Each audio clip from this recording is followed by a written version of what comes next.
आयोगाच्या पत्रकार परिषदेत आपलं सर्वांचं मनपूर्वक स्वागत। राज्यातल्या स्थानिक स्वराज्य संस्थांच्या निवडणुकांसंदर्भात राज्य निवडणूक आयुक्त आपल्याशी संवाद साधणार आहेत। आज या पत्रकार परिषदेला माननीय राज्य निवडणूक आयुक्त दिनेश वाघमारे, आयोगाचे सचिव सुरेश काकाणी, उपसचिव सूर्यकृष्ण मूर्ती आणि उपायुक्त राजेंद्र पाटील उपस्थित आहेत। आधी माननीय आयुक्त आपल्याला ब्रीफिंग करतील, त्यानंतर प्रश्न उत्तर होतील। मी माननीय आयुक्त महोदयांना विनंती करतो की त्यांनी पत्रकार परिषदेला सुरुवात करावी। नेटवर्कचा इश्यू आहेच।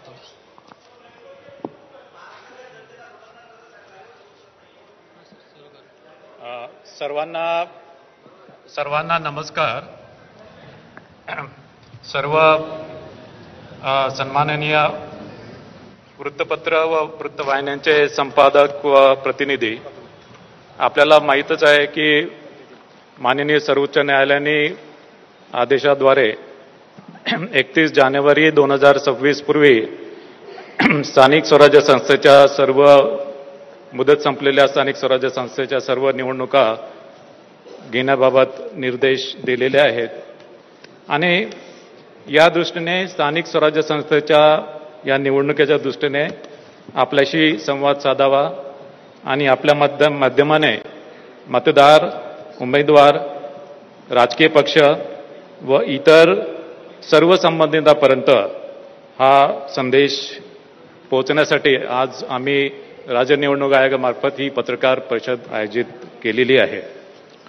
मला आपल्याला सांगायचं वाटते की ही पत्रकार परिषद ही फक्त नगर परिषद आणि नगरपंचायती निवडणुका संदर्भात आज मी संवाद साधणार आहे। राज्यामधल्या ज्या निवडणुकीस पात्र असलेल्या 246 नगर परिषदा आणि 42 नगरपंचायतीच्या सार्वत्रिक निवडणुका राज्य निवडणूक आयोगामार्फत घेण्यात येणार आहे आणि यामधून एकूण 6,859 सदस्य आणि 288 अध्यक्ष यांची निवड होणार आहे। 246 नगर परिषदांमध्ये 10 नवनिर्मित नगर परिषदांचा समावेश आहे आणि 236 नगर परिषदांची मुदत यापूर्वीच संपलेली आहे। राज्यामध्ये एकूण 147 नगरपंचायती आहे, त्यापैकी 42 नगरपंचायतीसाठी निवडणूक होत आहे। त्यामध्ये 15 नवनिर्मित नगरपंचायती आहे आणि 27 नगरपंचायतीची मुदत यापूर्वी संपलेली आहे आणि उर्वरित 105 नगरपंचायतीची मुदत यापूर्वी समाप्त झालेली नाही। नगर परिषदची साधारणतः सदस्य संख्या ही 20 ते 75 आहे आणि नगरपंचायतची सदस्य संख्या ही 17 आहे। नगर परिषदेची निवडणूक ही बहुसदस्यीय पद्धतीप्रमाणे आहे आणि साधारणतः एका प्रभागामध्ये सर्वसाधारणपणे 2 जागा नगर परिषदेमध्ये असतात। पण नगर परिषदच्या सदस्य संख्येचा आकडा विषम जर असेल तर नगर परिषदेमध्ये एका प्रभागामध्ये 3 जागा असतात। म्हणजे साधारणतः मतदारांना 2 ते 3 सदस्यांसाठी वोटिंग करावं लागेल। याशिवाय नगर परिषदेचा एक अध्यक्ष आहे, यासाठी सुद्धा मतदान करावं लागेल। नगरपंचायतमध्ये आपल्याला माहित आहे की फक्त एक सदस्य असतो आणि एक अध्यक्ष, त्याच्यामुळे तिथे मतदारांना नगरपंचायतीसाठी 2 मतं द्यावे लागतील। नामनिर्देशन हे पूर्णपणे राज्य निवडणूक आयोगाने जे संकेतस्थळ विकसित केलेले आहे त्या संकेतस्थळावर ऑनलाईन नामनिर्देशन पत्र स्वीकारले जातील आणि एका प्रभागामध्ये एका उमेदवाराला जास्तीत जास्त 4 नामनिर्देशन पत्र दाखल करता येतील।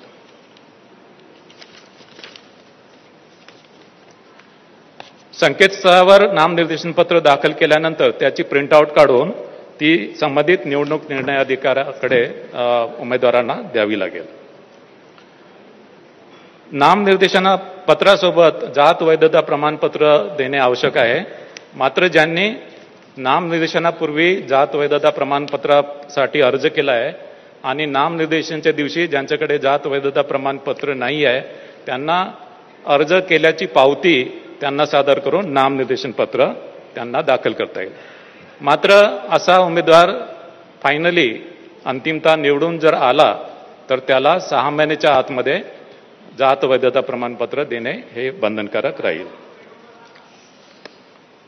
नगर परिषद आणि नगरपंचायतच्या मतदार यादी संदर्भात अंतिम मतदार यादी ही 31 ऑक्टोबर 2025 रोजी प्रसिद्ध झालेली आहे आणि मतदान केंद्रनिहाय मतदार याद्या 7 नोव्हेंबर 2025 रोजी प्रसिद्ध होणार आहे.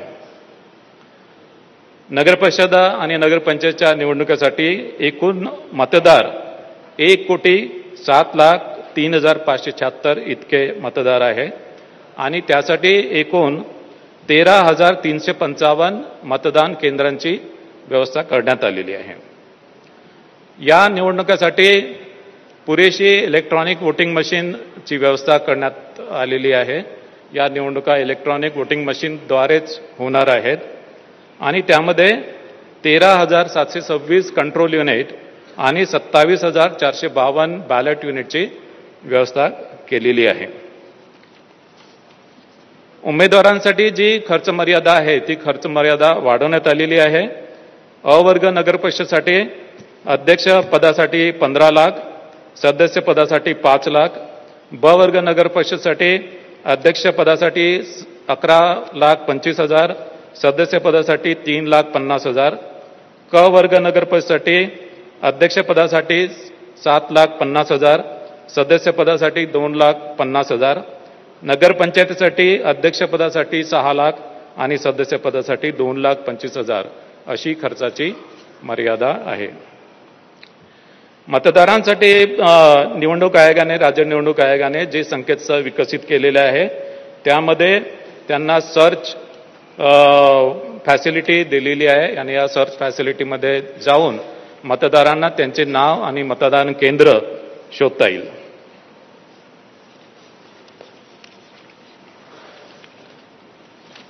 याशिवाय मतदारांच्या सोयीसाठी एक नवीन मोबाईल ॲप सुद्धा आम्ही विकसित केलेले आहे.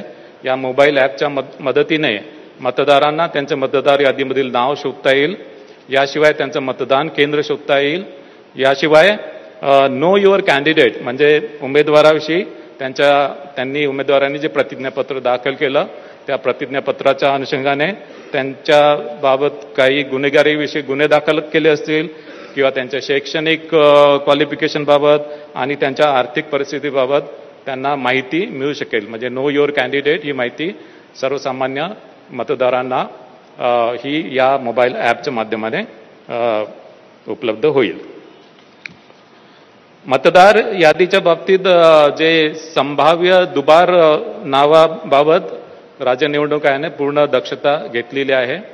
राज्य निवडणूक आयोगाने त्यांच्या सिस्टीमवर टूल विकसित केलेलं आहे आणि या टूलच्या माध्यमाने प्रत्येक नगरपरिषद नगरपंचायतीमधील प्रभागामध्ये संभाव्य दुबार मतदार हे डबल स्टार असे चिन्ह त्याच्या पुढे आलेले आहे.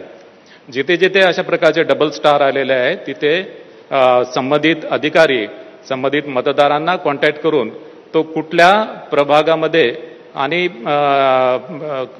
तो कुठल्या मतदान केंद्रामध्ये तो मतदान करेल याची माहिती घेईल. त्यासोबतच त्याचं नाव, त्याचं लिंग, त्याचा फोटोग्राफ आणि त्याचा पत्ता या सर्व बाबी सुद्धा तपासेल.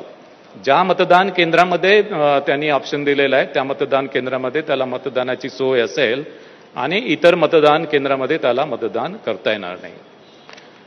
ज्या मतदारांच्या नावानं पुढे डबल स्टार आलेला आहे, दुबार मतदार म्हणून डबल स्टार आलेला आहे, पण त्यांनी काही प्रतिसाद दिला नाही तर सर्व मतदान केंद्रावर त्याचं डबल स्टार म्हणून नोंद होईल आणि असा मतदार मतदान केंद्रावर आल्यानंतर त्याच्याकडून एक डिक्लेरेशन घेतलं जाईल की या मतदान केंद्राव्यतिरिक्त इतर मतदान केंद्रामध्ये त्यांनी मतदान केलं नाही किंवा या मतदानानंतर दुसऱ्या मतदान केंद्रावर तो मतदान करणार नाही. म्हणजे एकाच मतदान केंद्रावर त्याला मतदान करता येईल. ऑफकोर्स त्याच्या ज्या वेगवेगळे जे अधिनियम आहेत आणि नियम याच्यामधल्या मतदारांच्या पात्रतेविषयी ज्या तरतुदी आहेत त्या ऑफकोर्स प्रिसाइडिंग ऑफिसर या तपासून घेतील. मतदार जागृतीच्या संदर्भात मतदानाचा टक्का वाढावा यासाठी आम्ही 32 वेगवेगळ्या प्रकारचे ॲक्च्युली वोटर्स अवेअरनेस कॅम्पेन आम्ही घोषित केलेले आहेत आणि संबंधित नगर परिषद आणि नगरपंचायती यांच्या निधीमधून हे जे मतदान आणि काही निधी राज्य निवडणूक आयोगाकडे पण आहे. सोशल मीडियाच्या माध्यमाने आणि राज्य निवडणूक आयोगाने त्याच्या संदर्भात एक गीत सुद्धा तयार केलेलं आहे आणि या वोटर्स अवेअरनेस कॅम्पेनच्या माध्यमाने मतदानाचा टक्का जास्तीत जास्त वाढेल याच्याबद्दल आम्ही दक्षता घेतलेली आहे. वेगवेगळे पोस्टर्स, बॅनर्स, क्रिएटिव्ह आर्ट, भित्तिचित्र, चित्ररथ याच्या माध्यमाने सुद्धा वोटर्स अवेअरनेस कॅम्पेन राबवला जाईल. मतदान केंद्रावर पुरेशा सुविधा देण्यात आलेल्या आहेत आणि त्याच्यामध्ये विशेष करून दिव्यांग मतदार, तान्ह्या बाळासह ज्या स्त्रिया आहेत, गरोदर स्त्रिया आहेत, ज्येष्ठ नागरिक आहेत यांना प्राधान्याने मतदान करून दिलं जाईल. दिव्यांग आणि ज्येष्ठ नागरिकांसाठी रॅम्पची सोय केलेली आहे. याशिवाय व्हीलचेअर्सची सुद्धा व्यवस्था करण्यात येणार आहे. सर्व मतदान केंद्रावर विजेची व्यवस्था, पिण्याच्या पाण्याची व्यवस्था, सावलीची व्यवस्था, शौचालयाची व्यवस्था उपलब्ध करून देण्यात आलेली आहे आणि विशेष करून काही मतदान केंद्र हे गुलाबी मतदान केंद्र म्हणून ॲक्च्युली हे आम्ही करू आणि या गुलाबी मतदान केंद्रामध्ये या मतदान केंद्रातील सर्व निवडणूक अधिकारी, कर्मचारी, पोलीस कर्मचारी हे महिला कर्मचारी असतील. यावेळेस मतदान केंद्राच्या इमारतीमध्ये मोबाईल नेण्याची एक फॅसिलिटी आम्ही दिलेली आहे. मात्र ॲक्च्युअल मतदान केंद्रामध्ये मोबाईल नेता येणार नाही, त्या इमारतीमध्ये नेता येईल आणि त्या मतदान केंद्राच्या बाहेर एक फॅसिलिटी असेल तिथे मोबाईल तिथे डिपॉझिट करता येईल. मात्र हे कंपल्सरी नाही आहे. जे निवडणूक निर्णय अधिकारी याच्या संदर्भात निर्णय घेतील की कुठल्या मतदान केंद्रावर ही मोबाईल नेण्याची फॅसिलिटी उपलब्ध करून द्यायची आहे. या निवडणुकीसाठी नगर परिषद नगरपंचायत निवडणुकीसाठी 288 निवडणूक निर्णय अधिकारी आणि 288 सहाय्यक निवडणूक निर्णय अधिकारी यांची व्यवस्था आम्ही केलेली आहे. यासाठी एकूण पोलिंग स्टाफ, काउंटिंग स्टाफ एकूण 66,775 निवडणूक अधिकारी कर्मचाऱ्यांची व्यवस्था आम्ही केलेली आहे. यामध्ये एकूण मतदार, पुरुष मतदार हे 53,79,931 असतील, महिला मतदार 53,22,870 असतील आणि इतर मतदार म्हणजे याच्यामध्ये ट्रान्सजेंडर येतात ते 775 मतदार असतील. अशा अनुषंगाने एकूण मतदार 1,07,03,576 असतील. 13,355 मतदान केंद्राच्या माध्यमाने ही निवडणूक कंडक्ट केल्या जाईल. एकूण 246 नगर परिषदेची निवडणूक होत आहे. 42 नगरपंचायती आहेत. 288 अध्यक्षपदांच्या जागा आहेत. एकूण प्रभाग 3,820 आहेत. एकूण सदस्य संख्या 6,859 आहे. त्यापैकी महिलांसाठी 3,492 प्रभाग आरक्षित आहे. अनुसूचित जातीसाठी 895 जागा आहेत. त्यापैकी 498 महिलांसाठी आरक्षित आहेत. अनुसूचित जमातीसाठी 338 सदस्य पद आहेत. त्यापैकी 187 महिला असतील. नागरिकांच्या मागासवर्ग प्रवर्गासाठी 1,821 जागा आहेत. त्यापैकी 1,005 महिला असतील आणि सर्वसाधारण 3,805 जागा असतील. त्यापैकी 1,802 महिला असतील. आता विभागनिहाय किती नगरपरिषद नगरपंचायतीच्या निवडणूक होत्या हे मी घोषित करतोय. कोकण विभाग 27, नाशिक विभाग 49, पुणे विभाग 60, छत्रपती संभाजीनगर विभाग 52, अमरावती विभाग 45 आणि नागपूर विभाग 55. हा निवडणूक कार्यक्रम जाहीर झाल्यापासून संबंधित नगरपरिषद नगरपंचायतीच्या कार्यक्षेत्रामध्ये आचारसंहिता लागू करण्यात आलेली आहे आणि ही आचारसंहिता जरी नगरपरिषद नगरपंचायतीच्या कार्यक्षेत्रात जरी लागू असेल तरी अन्य ठिकाणी देखील काही कार्यक्रम किंवा काही निर्णय झाले आणि ते नगरपरिषद नगरपंचायतीच्या मतदारांवर परिणाम करत असतील तर त्याला सुद्धा आचारसंहिता त्याला लागू होईल. मात्र नैसर्गिक आपत्तीबाबत काही उपाययोजना किंवा मदत द्यायची असेल त्याला आचारसंहितेची आडकाठी राहणार नाही.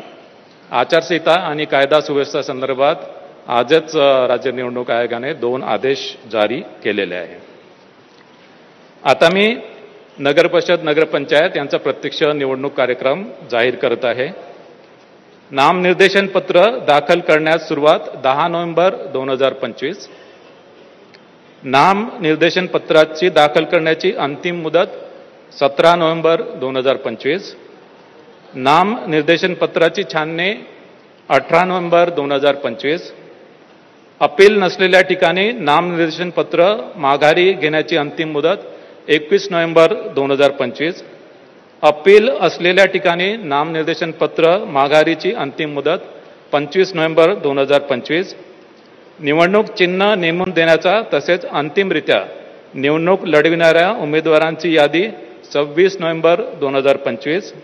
मतदानाचा दिवस 2 डिसेंबर 2025. मतमोजणीचा दिवस 3 डिसेंबर 2025. शासन राजपत्रात निकाल प्रसिद्ध करण्याचा दिवस 10 नोव्हेंबर 2025.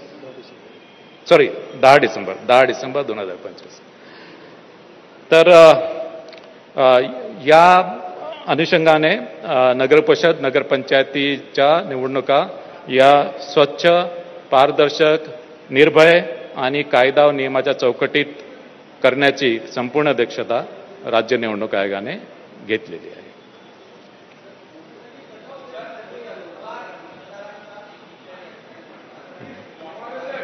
एक करून विचारा. वोटरची कट ऑफ डेट 1 जुलै 2025.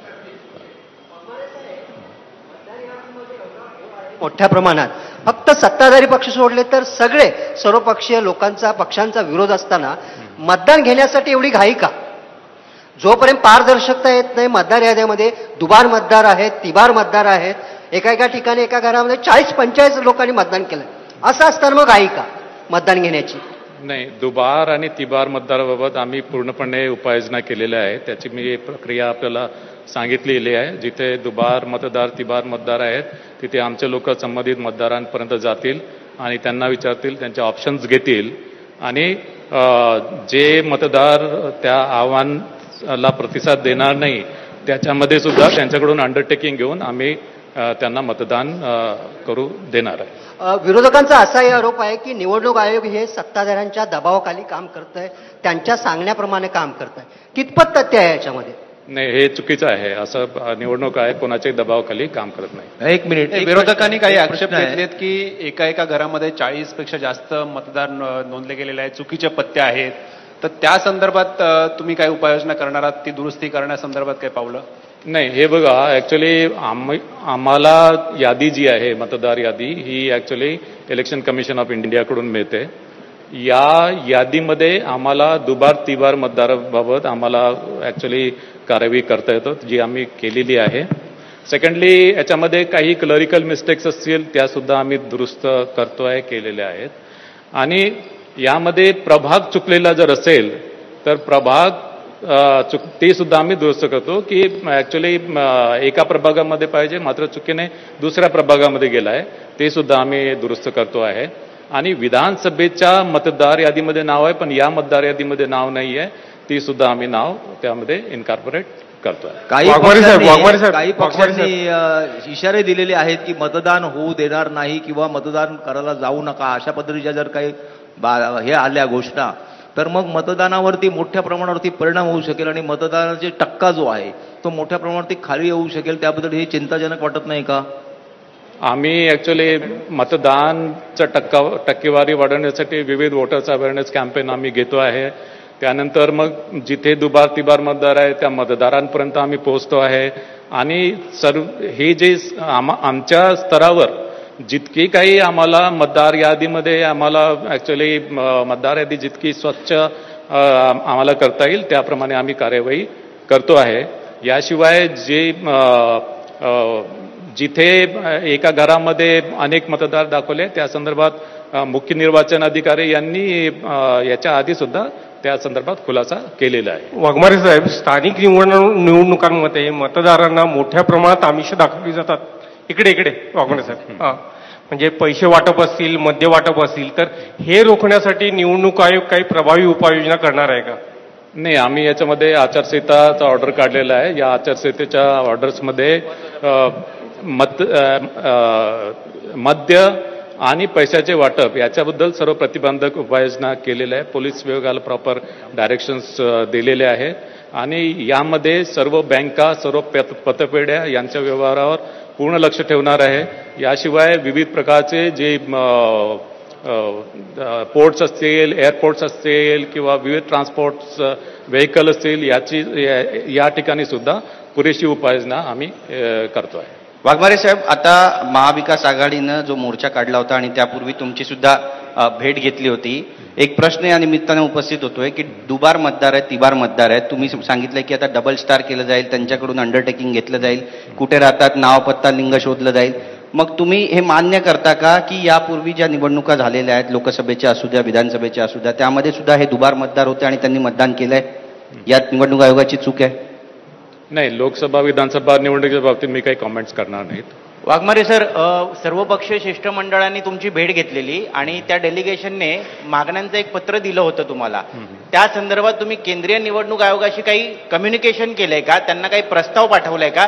आणि त्या प्रस्तावाचं सध्याचं स्टेटस काय आहे, ते उत्तर कधी मिळेल आपल्याला? याच्यामध्ये सर्वपक्षीय शिष्टमंडळाने माझी भेट घेतली होती. त्यावेळेस त्यांनी मागणी केली की ज्या मागणी केल्या त्या अनुषंगाने मी केंद्रीय निवडणूक आयोगाकडे 15 ऑक्टोबर 2025 पर्यंत, जे 1 जुलैपासून 15 ऑक्टोबर 2025 पर्यंत मतदार यादी मी मागितलेली आहे. मात्र त्या संदर्भात कुठल्याही प्रकारचं कम्युनिकेशन भारत निवडणूक आयोगाकडून सर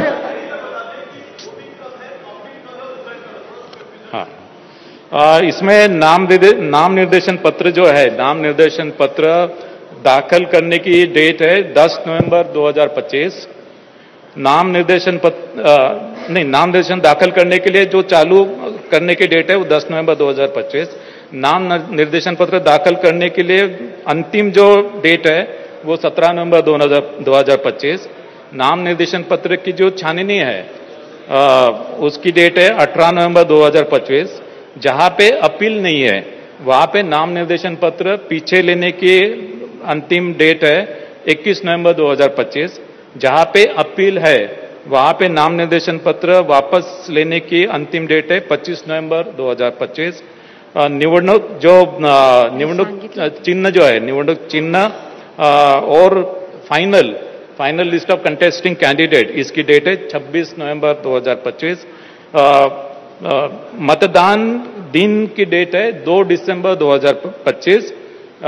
मत मोजनी यानी काउंटिंग की डेट है 3 दिसंबर 2025 और गवर्नमेंट गैजेट में निकाल पब्लिश करने की डेट है 10 दिसंबर 2025. सर, गुड इवनिंग सर, मैं उत्तर भारतीय विकास सेना से राजेश त्रिपाठी.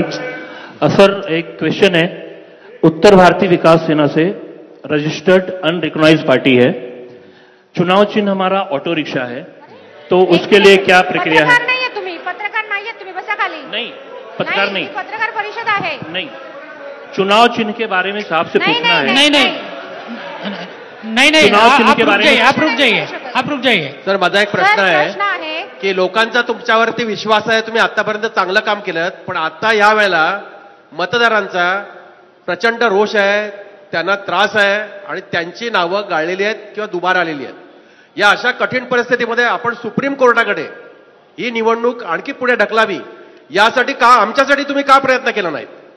सर्वोच्च न्यायालयाने ऑलरेडी 31 जानेवारी 2026 डेट दिलेली आहे. 31 जानेवारी 2026च्या आतमध्ये सर्व निवडणुका कंडक्ट करायच्या आहेत. सर, एक प्रश्न असा आहे की अनेक वेळेला इकडे सर जात वैध प्रमाणपत्रामुळे अनेक वेळेला न्यायप्रविष्ट प्रकरणं होतात. मागच्या वेळेला ज्यांची मुदत संपली त्यांचे अनेक प्रकरणं न्याय प्रणालीमध्ये आहेत, वेटिंगला आहेत. मग असे जे उमेदवार आता फॉर्म भरतील ज्यांच्या कोर्ट मॅटर्स सुरू आहेत, त्यांना आपण कशा पद्धतीने हे करणार आहात की त्यांना 6 महिन्याची मुदत देणार आहात? प्रोव्हिजन एकदम क्लिअर आहे की नाम निर्देशन पत्र दाखल करण्यापूर्वी नाम निर्देशन पत्र दाखल करताना त्यांच्याकडे वैधता प्रमाणपत्र असेल तर अडचण नाहीये. मात्र नामनिर्देशन पत्र दाखल करताना त्यांच्याकडे वैधता प्रमाणपत्र नसेल, मात्र नामनिर्देशन पत्र दाखल करण्यापूर्वी त्यांनी स्क्रुटिनी कमिटीकडे अर्ज केला असेल आणि त्याची पावती जर दाखल केली तर नामनिर्देशन पत्र त्यांचं स्वीकारलं जाईल. मात्र ते जर निवडून आले तर त्यांना 6 महिन्याच्या आतमध्ये त्यांना कास्ट व्हॅलिडिटी सर्टिफिकेट सादर करणं बंधनकारक राहील. 6 महिन्याच्या आतमध्ये कास्ट व्हॅलिडिटी सर्टिफिकेट त्यांनी दिलं नाही तर त्या उमेदवाराची निवडणूक ही रद्द होईल. सर, तुम्ही डबल स्टार असणाऱ्या मतदारांबाबतीत बोललात. तर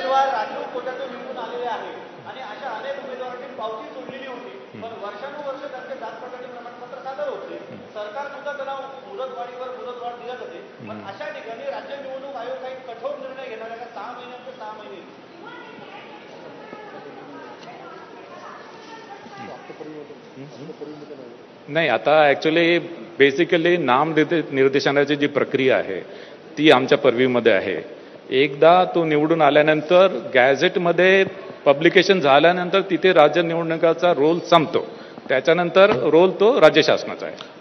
तर दुबार मतदारांच्या बाबतीत इकडे एक मिनिट, दुबार मतदारांच्या बाबतीत तुम्ही म्हटलात की आम्ही त्यांना चिन्हांकित करणार आहोत, डबल स्टार देणार आहोत. त्याची काही संख्या आपल्याला ठाऊक आहे का? तिची मोजणी आपण ऍक्च्युली ही जी प्रक्रिया आहे ही ऍक्च्युली आम्ही टूल दिलेला आहे. आणि दुबार म्हणजे त्याला स्टॅम्पिंग नाही, दुबार ते संभाव्य दुबार आहे, संभाव्य दुबार. आता संभाव्य दुबार आमचे कर्मचारी ज्यावेळेस त्या मतदारांकडे जातील, तिथे शहानिशा करतील, त्यावेळेसच कळेल की तो खरोखर दुबार आहे किंवा नाही आहे. त्याच्यामुळे ही संख्या आता मला सांगता येणार नाही, कारण की ही संख्या ही प्रत्येक प्रभागामध्ये वेगवेगळी आहे. ती या सर्व नगरपरिषदांमध्ये ती वेगवेगळी ती संख्या आहे. आणि त्याच्यानंतर ही ऍक्च्युली ज्यावेळेस फायनल होईल, ज्यावेळेस हे संभाव्य दुबार मतदार आपण ऍक्च्युली व्हेरीफाय करू, त्यावेळेसच ऍक्च्युली आपल्याला ही संख्या समजेल. आणि मतदानाच्या सर या साईडला लेफ्ट नंतर राईट.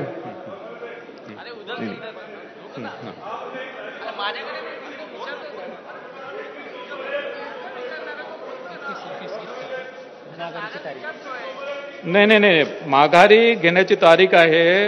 हे बघा, अपील जिथे अपील नहीं है, आप हिंदी में बोलो या हाँ, जहां पे अपील नहीं है, जहां पे अपील नहीं है यहां पे नाम निर्देशन पत्र वापस लेने की लास्ट डेट है 21 नवंबर. 21 नवंबर. जहां पे अपील है वहां पे नॉमिनेशन वापस लेने की मुदत है 25 नवंबर. सर एक प्रश्न इकडनं, गेल्या काही दिवसांपासून इलेक्शन कमिशनवर जोरदार टीका झालेली आहे. काही ठिकाणी पुराव्यांसहित प्रदर्शन झालेलं आहे. जसं की आदित्य ठाकरेंनी काही डिजिटलवर दाखवलं कशा प्रकारचे वोटिंग झालेले आहेत. राज ठाकरेंनी रद्दी दाखवली ज्याच्यामध्ये दुबार मतदानाचं होतं. ही नेमकी चूक कोणाची आहे? महाराष्ट्रामध्ये ज्या पद्धतीनं मतदान झालेलं आहे, एका घरामध्ये 48 लोक आहेत, 72 लोक आहेत, तर ही नेमकी चूक कोणाची आहे? जर ही महाराष्ट्र निवडणूक आयोगाची नाहीये तर नेमकं ह्याला जबाबदार कोण आहे? नाही, आता ऍक्च्युली जी मतदार यादी आहे, मतदार ही भारत निवडणूक आयोगाकडून मतदार यादी आम्हाला मिळाली. म्हणजे भारतीय निवडणूक आयोगाची आमचे जे पॉवर आहे ते दुबार मतदार आम्ही आयडेंटिफाय केलेले आहेत. आणि याशिवाय ज्यांचे नाव त्याच्यामध्ये आलेले नाही ते सुद्धा आम्ही इन्क्लूड या मतदार यादीमध्ये केलेले आहेत. आणि त्याप्रमाणे ही मतदार यादी फायनली आम्ही पब्लिश केलेली आहे. मग एका घरात 72 लोकांची जी यादी आहे त्याला जबाबदार कोण आहे? काय? एका घरात 72 लोकांची यादी आहे, सुलभ शौचालय असेल किंवा आयुक्तांच्या घरात जी यादी आहे त्याला जबाबदार नेमकं कोण आहे? नाही, आता याच्यामध्ये ही जी यंत्रणा आहे, मतदार यादीची यंत्रणा वेगळी आहे. ही ऍक्च्युली याच्यावर तुमचा वचक नाहीये का या यंत्रणा? आम्ही फक्त ती यादी अडॉप्ट करतो. आम्ही फक्त ती जी यादी ती अडॉप्ट करतो. एक पर्टिक्युलर डेट ठरवतो आणि त्या डेटला ती यादी आम्ही अडॉप्ट करतो. त्याची शहानिशा कोण करतं? सर, शहानिशाचे जे प्रकार आहेत ते सांगितलं मी. दुबार मतदार असतील तिथे आम्ही बघतो, चुकीच्या प्रभागामध्ये गेला ती आम्ही बघतो, नाव इन्क्लूड झालं नाही, विधानसभा मतदार यादीमध्ये नाव आहे पण याच्यामध्ये नाही आहे ते इन्क्लूड करतो, काही क्लरिकल मिस्टेक्स असेल, एरर असेल ते इन्क्लूड करतो. ज्या ठिकाणी जागा नाहीये त्या ठिकाणी मतदान झालं का? ज्या ठिकाणी जागाच नाहीये, फक्त रिकामी आहे त्या ठिकाणी मतदार आहेत. मग हे याच्या संदर्भात काहीतरी असेल ना, काहीतरी जबाबदारी असेल साहेब. जबाबदारी जी आहे त्याच्यामध्ये प्रत्येक प्राधिकरणाची जबाबदारी जी निश्चित केलेली आहे. राज्य निवडणूक आयोगाची जी रिस्पॉन्सिबिलिटी ती राज्य निवडणूक आयोगाची आहे. भारत निवडणूक आयोगाचे जे अधिकार आहे ते भारत निवडणूक आयोगाचे अधिकार. एक दुबार नावाच्या याच्यावरून जो आता सगळ्यात मोठा वाद सुरू आहे त्याच्यामध्ये प्रामुख्याने केंद्रीय निवडणूक अखत्याराची जी लिस्ट आहे तीच आपण आता परत एकदा वापरतोय असं तुमचं स्पष्ट म्हणणं आहे. मुळात यातल्या दुबार नावांच्या संदर्भात तुम्ही जे सांगता की काही ठिकाणी डबल स्टार ज्यांची नावं साम्य असेल, पत्ता साम्य असेल, त्यांच्या संदर्भातले स्टार असेल, तर अशांची साधारणतः संख्या तुमच्याकडे आली आहे का? किती आहे? नाही, दुसरा ऍक्च्युअली संख्या सध्या मी सांगू शकणार नाही, कारण की आता ही जी प्रक्रिया आहे ती प्रक्रिया प्रत्येक जे रिटर्निंग ऑफिसर आहे त्यांच्या स्तरावर सुरू आहे आणि त्यामध्ये ऍक्च्युअली फिजिकल व्हेरिफिकेशन आणि मतदानाच्या 2 दिवस आधीपर्यंत ही प्रक्रिया सुरू राहील. मतदानाच्या 2 दिवस आधी एक्झॅक्टली आपल्याला दुबार मतदार किती आहेत एक्झॅक्टली, कारण की आता जे सॉफ्टवेअरने आयडेंटिफाय केलं ते संभाव्य दुबार आहेत, ते ऍक्च्युअल दुबार नाही, ते संभाव्य दुबार आहेत. वाघमारे जी, एक सवाल ऐसा है वाघमारे जी, लेफ्ट साइड राइट साइड में देखिए आप. वाघमारे जी हेलो दिनेश जी, सवाल ये है, अपने देश का संविधान ये कहता है कि भले 100 लोग छूट जाए लेकिन एक बेगुनाह जो है उसे सजा नहीं होनी चाहिए. सवाल यही है कि सारे पॉलिटिकल पार्टी, एक पार्टी छोड़कर सारे पॉलिटिकल पार्टी कह रहे हैं कि इनका मतदान यहां हुआ है, इनका मतदान यहां हुआ है, ये घर में 10 लोग रहते हैं, 50 लोग रहते हैं, शौचालय में है. आप जवाब देते वक्त ऐसे जवाब दे रहे कि ये हमारी जिम्मेदारी नहीं है, दूसरे की जिम्मेदारी है. आपके अध्यक्षता में अगर ये चुनाव हो रहे हैं तो आपको ऐसा नहीं लगता कि ये चुनाव निष्पक्ष और किसी एक के ऊपर भी अन्याय नहीं हो? वो कितने हैं ये छोड़ दो, इसकी जिम्मेदारी आप लेते हैं नहीं लेते हैं क्या? और सवाल दूसरा ये है कि ये होते हुए भी आप चुनाव करवाना चाहते हो. कोणत्याही पक्षावर अन्याय होणार नाही आणि कुठल्याही मतदारांवर अन्याय होणार नाही. जो मतदार योग्य आहे, मतदार यादीमध्ये आहे आणि ज्याची या मतदारांची तपासणी प्रिसाइडिंग ऑफिसर लेव्हलवर पण होते, तिथे त्यांना पोलिंग एजंट किंवा प्रिसाइडिंग ऑफिसरला काही त्याच्यामध्ये डाऊट आला तिथे सुद्धा ते तपासणी करू शकतात. उद्धव ठाकरे बैठक झाली होती, या बैठकीमध्ये त्यांनी काही मागण्या ठेवल्या होत्या कि जो संभाव डुप्लीकेट वोटर्स हैं उनकी संख्या कितनी है और आप कितने तारीख तक इनको चिन्हित कर पाएंगे, क्योंकि आप 2 तारीख को ही वोटिंग लेने की बात कर रहे हैं.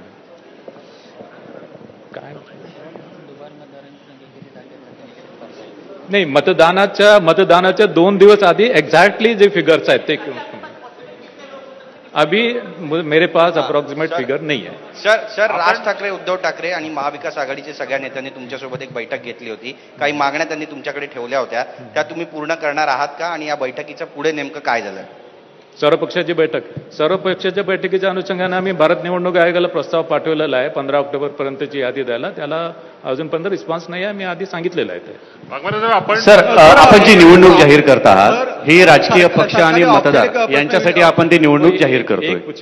सर 1 मिनिट, आपण जे उत्तर देत आहे सरकारी औपचारिक उत्तर देत आहे, लोकशाही वाचवण्यासाठी बॅलेट पेपरवर वोटिंग का होत नाही आणि जी मतदानाची यादी आहे तिथं जेवढे सर्व बसलेत की तुम्हालाही माहिती आहे जे वोटिंगची जी लिस्ट आहे किंवा जी लोकांची नावाची गोंधळ आहे तो कम्प्लीट जो होत नाही, आधार कार्डशी वोटिंग कार्ड लिंक होत नाही, तो पण तुम्ही मतदान का घेण्याची काय करताय? हे बघा, 2005 मध्ये इलेक्ट्रॉनिक वोटिंग मशीन आपण आणली. 2005 मध्ये अधिनियमामध्ये तरतूद केली इलेक्ट्रॉनिक वोटिंग मशीनची. याशिवाय इलेक्ट्रॉनिक वोटिंग मशीनच्या संदर्भात वेगवेगळ्या सन्माननीय न्यायालयामध्ये पिटिशन दाखल झालेलं आहे आणि माननीय सर्वोच्च न्यायालयापर्यंत न्यायालयाने निर्वाह दिला आहे की इलेक्ट्रॉनिक वोटिंग मशीनचा वापर योग्य आहे. आपल्या कायद्यामध्ये इलेक्ट्रॉनिक वोटिंग मशीनची तरतूद योग्य आहे असं तुम्हाला वाटतं का? सर, एक दुसरा प्रश्न असा आहे की जे महाविकास आघाडीच्या माध्यमातून जो प्रश्न उपस्थित केला गेलेला आहे दुबार मतदारांचा, आणि नागरिकांकडून पण काही या संदर्भामध्ये आपल्याकडे मागणी केलेली आहे, राजकीय पक्षांकडून पण मागणी केलेली आहे, कारण तेच राजकीय पक्ष स्थानिक स्वराज्य संस्थेमध्ये निवडणूक लढवतात. अशा बाबतीत जर त्यांच्या मनामध्ये शंका असेल आणि आपण म्हणता की मतदार यादी ही केंद्रीय निवडणूक आयोगाकडून तुम्ही अडॉप्ट करता, तर याच्यामध्ये ज्या शंका आहे किंवा ज्या तक्रारी आहे त्याबाबत आपण केंद्रीय निवडणूक आयोगांकडे काय मत मांडलेलं आहे, त्यांच्याकडून काय मत आलेलं आहे की नाहीये, नसेल आलं तर पुन्हा आपण त्याच्यावरती काय भूमिका घेणार आहात?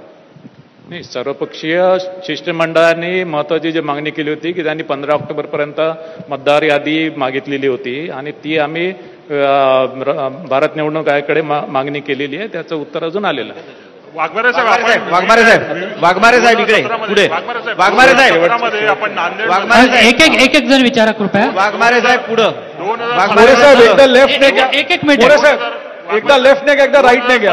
आपण व्हीव्हीपॅट वाघमारे साहेब पुढं. नाही, एक मिनिट सगळ्यांना विचारू द्या. बाकीचे राहिले त्यांचं होऊ देत ना. होऊ देत सगळ्यांना एक एकदा होऊ देत. थांबा 2017 मध्ये आवाज नाही तुमचा. आवाज सुरेंद्र आवाज नाही. आवाज 2017 मध्ये राज्य निवडणूक आयोगाने व्हीव्हीपॅटचा वापर पायलट प्रोजेक्ट म्हणून नांदेडमध्ये केला होता. व्हीव्हीपॅट नाही बघा. व्हीव्हीपॅट जे आहे व्हीव्हीपॅट एक तर नंबर 1. एक मिनिट मला उत्तर देऊ. व्हीव्हीपॅट जे आहे व्हीव्हीपॅट आपल्या कुठल्याच अधिनियमामध्ये नियमामध्ये व्हीव्हीपॅटची तरतूद नाही आहे. नंबर 1. आपल्या काही स्थानिक स्वराज्य संस्था काही स्थानिक स्वराज्य संस्था सोडून इतर सर्व स्थानिक स्वराज्य संस्थांमध्ये मल्टी मेंबर मल्टी पोस्ट ची तरतूद आहे. म्हणजे महापालिकेमध्ये 4 मेंबर आहेत, नगर परिषदमध्ये 2 आहेत आणि जिल्हा परिषदमध्ये 1 विभाग 1 गण. आणि अशी जी मल्टी मेंबर मल्टी पोस्टसाठी व्हीव्हीपॅट मशीन सध्या अस्तित्वात नाही आहे. सर्व स्टेट इलेक्शन कमिशन्सची टेक्निकल इव्हॅल्युएशन कमिटी यामध्ये स्थापन झाली आहे आणि त्या टेक्निकल इव्हॅल्युएशन कमिटीने व्हीव्हीपॅट संदर्भात टेक्निकल स्पेसिफिकेशन अजूनपर्यंत निश्चित केलेले नाही आहे आणि या दृष्टीने व्हीव्हीपॅटचा वापर आपण या निवडणुकीमध्ये करणार नाही. वाघमारे साहेब 15 ऑक्टोबर पर्यंतची आपण वोटर्स लिस्ट मागितलेली आहे. तर हे जे 1 जुलैचा जो कट ऑफ डेट आहे तो उर्वरित निवडणुकांसाठी जर त्यांनी लिस्ट दिली तर हा कट ऑफ डेट जी आहे ती वाढून 15 ऑक्टोबर होईल का?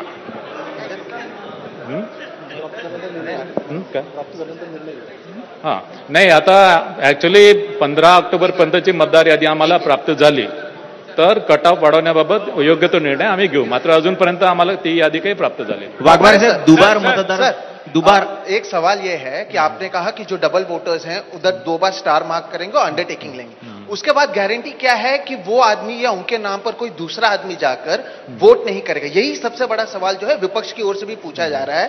तो केवल अंडरटेकिंग लेना है या उसके आगे आप लोग क्या करने वाले हैं, ये एक सवाल. देखो, एक्चुअली दोबार मतदार के लिए अंडरटेकिंग तो एक है, लेकिन जो अधिनियम नियम में जो तरतूद है आइडेंटिफिकेशन के बारे में अगर कुछ यहाँ पे डाउट आता है आइदर प्रिसाइडिंग अफसर को या पोलिंग एजेंट को, तो वहां पे समरी इंक्वायरी करने की पावर प्रिसाइडिंग अफसर को है. और अगर उनको वहां पे अगर ऐसा दिखाई दिया है कि वो समझो बोगस वोटर्स है तो उसको वो वोट नहीं करने देते. लेकिन सर दूसरे जो पोलिंग बूथ रहेगा क्या उसको इन्फॉर्म किया जाएगा कि ये जो वोटर है वो दोनों तरफ रजिस्टर्ड ऑलरेडी वहां पे मार्क करेगा. एग्जैक्टली वहां पे मार्क करेगा. The basic demand of the opposition leaders who have met you and the CEO of the Maharashtra, they were asking for a special summary revision before to carry out this local body elections. And I think the CEO has already written a letter to the Election Commission of India. Is there any response from the Election Commission of India? If not, then why state is in a hurry to carry out these elections? Regarding what? There is already, the opposition parties have asked for a special summary revision before going ahead with this election. And I think a letter has been communicated with the ECI. Actually, as far as the summary revision is concerned, that is not our jurisdiction. Summary revision is that is what I'm asking you, sir. Is there any response from the ECI, like the CEO has already written to the ECI? And this is what the opposition was demanding. No, actually, no communication by ECI about either summary revision or intensive revision to us. Sir, election program till आपने election program 10 दिसंबर तक announce किया है. Municipal corporation के चुनाव कब होंगे और 31 जनवरी के अंदर आप ले पाएंगे, ये आप कॉन्फिडेंट है क्या? 31 जनवरी के अंदर हमको सब इलेक्शन लेना है माननीय supreme court K order say. All elections has to be conducted by 31st January under any circumstances. Waghmare saheb बरेच मतदार वाघमारे साहेब इकडे वाघमारे साहेब स्ट्रेट. वाघमारे साहेब बरेच मतदार असे असतात ज्यांची यादीमध्ये नावं नसतात.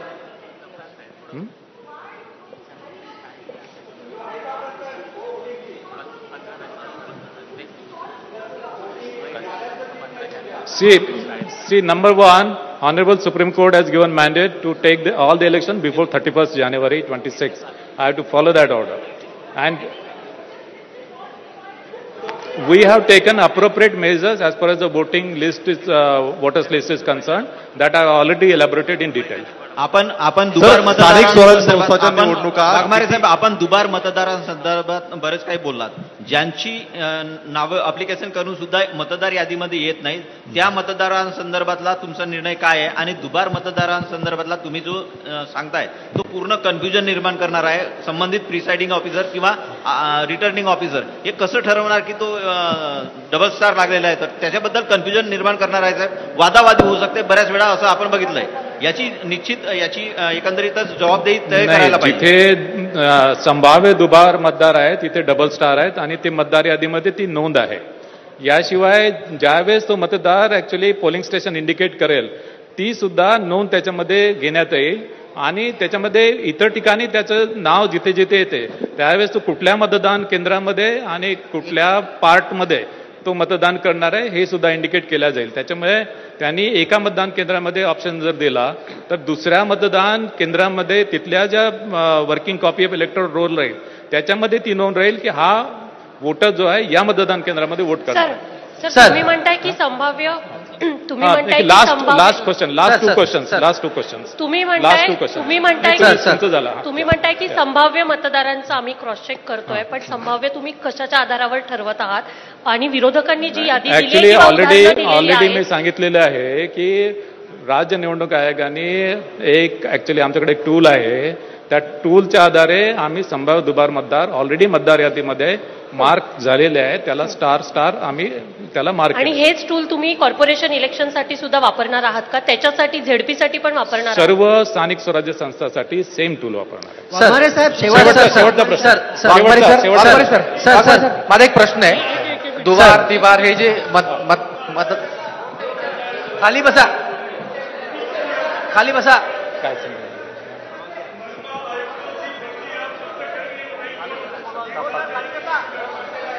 मनपा आयुक्त 3 सालपेक्षा जास्त झाले त्या आयुक्ताची बदली. सर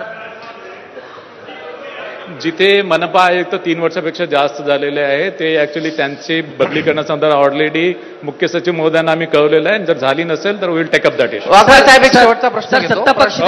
प्रश्न असा आहे सर वाघमारे साहेब, तेव्हा या घडीची ही एक अतिशय महत्वाची आणि मोठी बातमी. बहुप्रतीक्षित अशा राज्यातील नगर परिषद आणि नगरपंचायत निवडणुका अखेर जाहीर झालेल्या आहेत.